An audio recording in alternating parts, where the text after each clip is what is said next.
السلام علیکم ورحمۃ اللہ وبرکاتہ۔ حضرت علی کا فرمان ہے، کبھی کسی کو دکھ مت دو، کیونکہ معافی مانگ لینے پر بھی دل میں درد باقی رہتا ہے، جس طرح دیوار میں سے کیل نکال لینے پر بھی سوراخ باقی رہ جاتا ہے۔ کبھی کسی کا دل نہ دکھاؤ، اس نے صبر کر کے اللہ پاک پہ چھوڑ دیا تو تمہارے لیے مسئلہ بن جائے گا۔ میں نے تمہارے پاس اللہ سے صرف اور صرف صبر مانگا ہے، اور وہ بھی رو رو کر مانگا ہے۔ کفر کے بعد سب سے بڑا گناہ دل دکھانا ہے، چاہے وہ دل مومن کا ہو یا پھر کافر کا۔ جب تمہارے دل میں کسی کے لیے نفرت پیدا ہونے لگے تو اس کی اچھائیوں کو یاد کر لیا کرو۔ ایک بات ہمیشہ زندگی بھر یاد رکھنا، کسی کو دھوکہ نہ دینا۔ دھوکے میں بڑی جان ہوتی ہے، یہ کبھی نہیں مرتا، گھوم پھر کر ایک دن واپس آپ کے پاس ہی پہنچ جاتا ہے، کیونکہ اس کو اپنے ٹھکانے سے بہت محبت ہوتی ہے۔ جو لوگ طاقت رکھتے ہوئے بھی کچھ نہ کریں سوائے صبر کے، ان سے زیادہ خطرناک انسان کوئی نہیں۔ وہ اپنے صبر سے ہی سامنے والے کی دنیا اور آخرت خراب کروا دیتے ہیں، کیونکہ اللہ کی لاٹھی بے آواز ہے۔ یہ ایک حقیقت ہے کہ انسان کو جہاں سے پیار کی سب سے زیادہ امید ہوتی ہے، اسے سب سے زیادہ دکھ بھی وہیں سے ملتے ہیں۔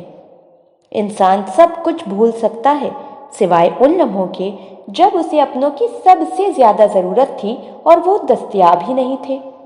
زندگی میں اگر برا وقت نہ آئے تو اپنوں میں چھپے غیر اور غیروں میں چھپے ہوئے اپنے، دونوں ہی چھپے ہی رہتے ہیں۔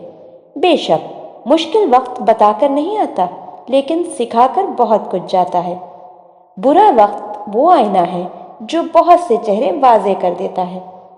ایک دفعہ بولا گیا جھوٹ آپ کی ساری سچائیوں پر سوال یا نشان لگا دیتا ہے۔ حضرت عبداللہ بن عمر رضی اللہ تعالیٰ عنہ سے روایت ہے کہ رسول صلی اللہ علیہ وآلہ وسلم نے فرمایا، جب کوئی جھوٹ بولتا ہے تو جھوٹ کی بدبو کی وجہ سے رحمت کا فرشتہ 1 میل دور چلا جاتا ہے۔ وہ لوگ اکثر بدل جاتے ہیں جنہیں حد سے زیادہ عزت اور وقت دیا جائے۔ جھوٹی شان کے پرندے ہی زیادہ پھڑپھڑاتے ہیں، خاندانی بازوں کی اڑان میں کبھی آواز نہیں ہوتی۔ کوشش کرو کہ سب کچھ ٹوٹ جائے، پر وہ مان نہ ٹوٹے جو کسی بہت اپنے نے خود سے زیادہ آپ پر کیا ہو۔ جب اللہ پاک تمہیں کنارے پر لا کھڑا کر دے تو اس پر کامل یقین رکھو، کیونکہ 2 چیزیں ہو سکتی ہیں، یا تو وہ تمہیں تھام لے گا یا پھر تمہیں اڑنا سکھا دے گا۔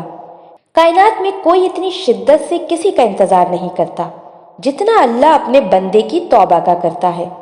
عزت صرف خدا دیتا ہے، کسی کے برا چاہنے یا کرنے سے کوئی فرق نہیں پڑتا۔ انسان کی اتنی اوقات ہی نہیں کہ وہ اللہ کا قرب حاصل کرے۔ اللہ جسے پسند کر لیتا ہے اسے اس کے عیبوں اور ناپاکیوں سمیت زبردستی اپنی جانب کھینچ لیتا ہے۔ جو ٹوٹے ہوئے کو سمیٹ لے، جو مصیبت پڑنے پر منہ نہ موڑے، جو عیب دیکھ کر بھی بیزار نہ ہو، وہی میرا رب ہے اور وہی سب ہے۔